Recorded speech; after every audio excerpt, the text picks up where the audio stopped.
Hey guys, what's up? It's Magic Man here.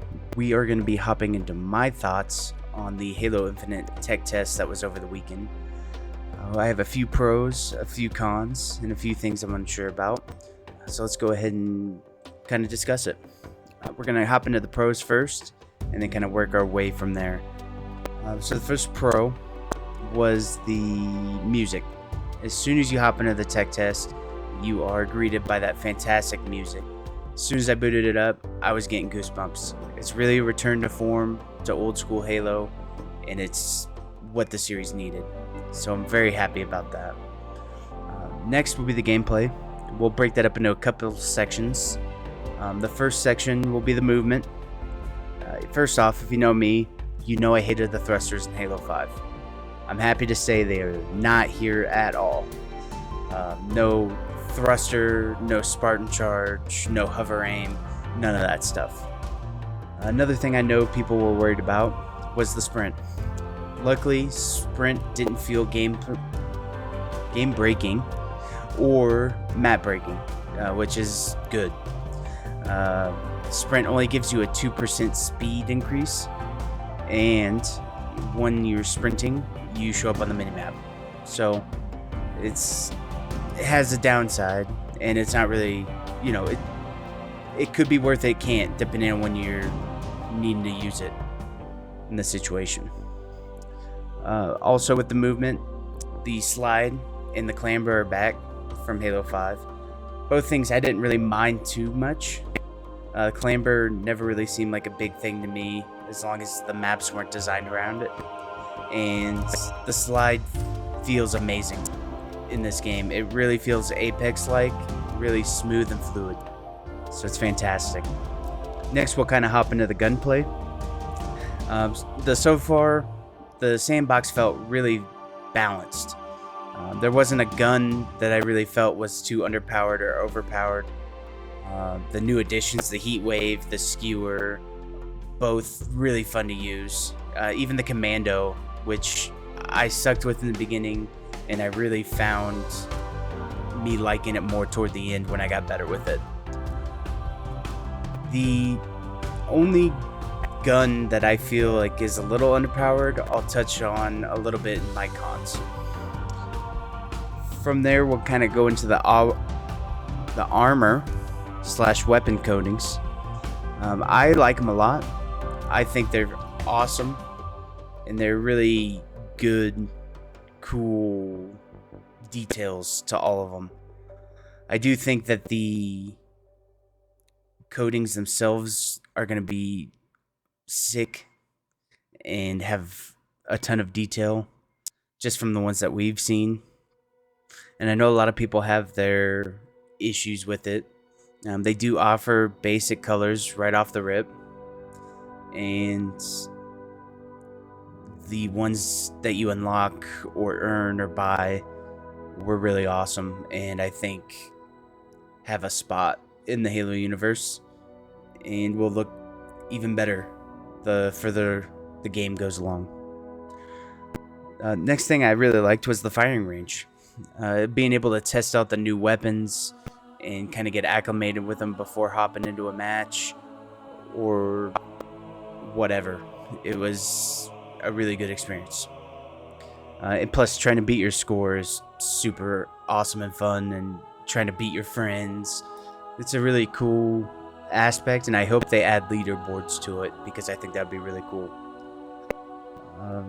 Next thing I'll touch on is the maps. So we played 3 maps: firing range, which you're seeing now, recharge, which you'll see a bit at the end for the PvP section, and Bazaar. All 3 maps played great.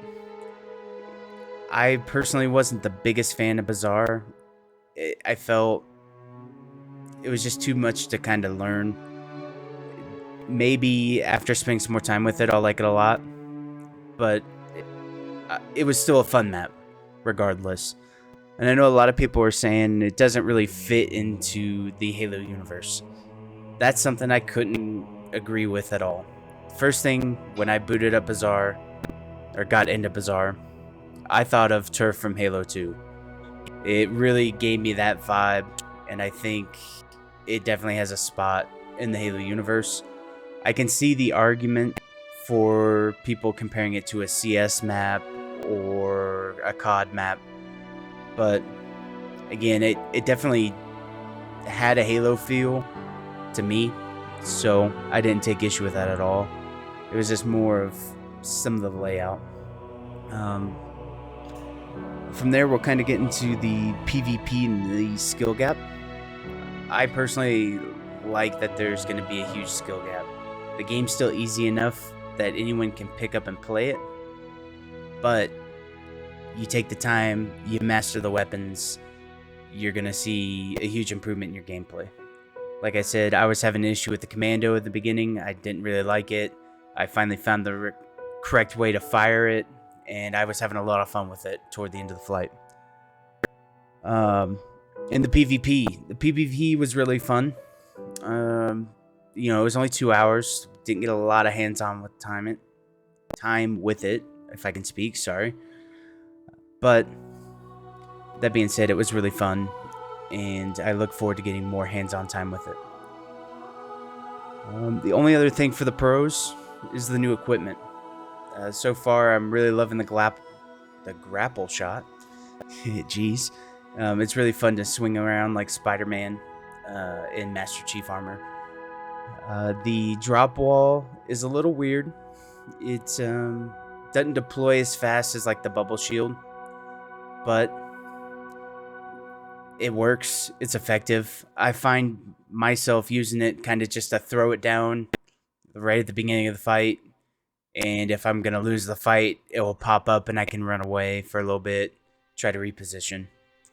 The only equipment I didn't really like was the threat locator. It was cool. I only really used it at the beginning of the map, and I'd shot where the bots were gonna be, because they showed the same route every time. They showed the same route every time. So, but it could be cool depending on what you are able to kind of combine with it. That's about it for the pros. So I'm going to hop into a couple things that I'm unsure about. So the power up as a pickup. So like the overshield, the camo. These are things I'm unsure how I feel. I'm used to the old school Halo. You run over it, you pick it up, it's automatically applied. To me, I found a lot of times I'd run to it expecting that to happen. And part of this could just be me needing to retrain my brain. But again, this is something I'm unsure. It is... I can see why having it as a quote-unquote equipment would be beneficial. It's just, something I gotta train up on. Next thing's the motion sensor. Typically, it's not something that's really important to me anyway, because I was playing MLG in Halo 3, or I was playing hardcore in MCC, but it is a little weird. It's just something to get used to. The only other thing that I'm unsure about is the shop. It really comes down to how much they're going to be charging for this stuff. The skins looked cool. All the coatings, all the armor stuff, all looked great. But it just depends on what that dollar value is. I don't want to be spending $20 for coatings or skins. And same thing with the battle pass. I don't want to be spending $20 on a battle pass, even if it carries over, And now let's go ahead and hop into the cons. So the bot behavior. There were a few times during the flight, tech test, whatever, that you would be fighting a bot, or you'd come up on a bot and they'd just be looking up in the sky, circling. Again, it's a tech test, so hopefully that's something they can iron out. Another kind of bummer thing with the bots is they always opened up the match in the same way. They always made the same initial push. It would be nice if they could kind of change that up. The heat wave, in my opinion, could use a bit of a buff. It never really felt like a huge power weapon to get, but That being said, it was still really fun to use. The 2 firing modes were great. But just a touch more damage, I think, would do it good. And then the lunge. This is something I didn't notice until the PvP. Didn't really notice it too much against the bots. But the lunge distance was super far. I feel like everyone had an energy sword and they could just lunge halfway across the map to beat you down. Obviously a little exaggeration, but it was a very, very large lunge. So, and then the battle pass progression. Yeah, you didn't get any XP towards it at the end of the match. The only way to progress through it was doing the challenges, which I don't mind if the challenges give you a huge chunk toward the battle pass, but I do feel like every match should give you a little bit, let you feel like you're earning the stuff in the battle pass. And then the last con is it's over. I really wish I had more hands-on time with it. It felt fantastic. It's the best Halo has felt since Halo 3 in my opinion. And I'm really looking forward to the next flight or tech test, whatever they call it for that one, and getting my hands on it some more. So I do thank you guys for hanging out, and a thank you to 343 for allowing us to play it because it was fantastic. And big shout out to the guys over on Twitch. They were really huge this weekend during the tech test, very supportive, so thank you. And thank everyone for watching. I hope you guys enjoyed, and don't forget to like, comment, and subscribe. Let me know what you think of the flight or tech test down in the comments, whether you played it or just videos that you've watched.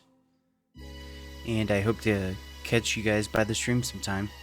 The link will be in the description. And we're going to finish up the PvP play here, so enjoy.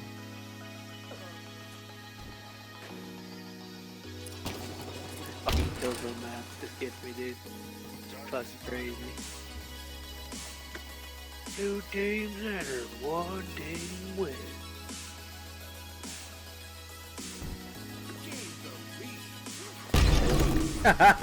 Oh. Killdozer. That guy was sitting there like waiting for me to try to go up the other way. Little did he know.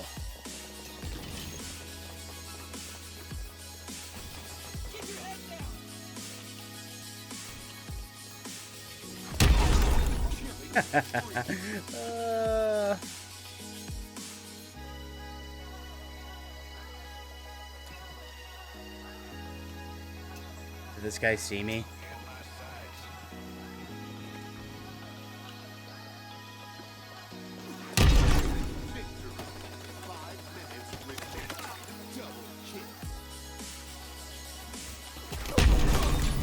Triple, let's go.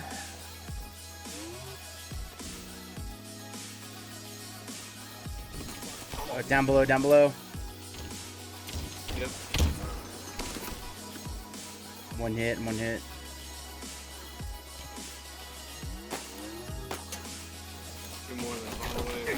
Oh, why wouldn't it swing? I'm sitting there mashing right trigger. Oh, you're cool. You could shoot my body, but yet you're still losing.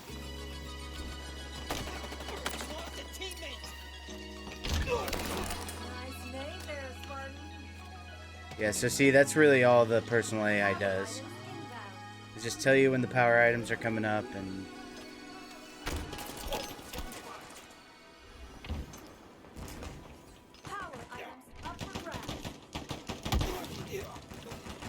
He's gonna get OV. Yeah, he's got it.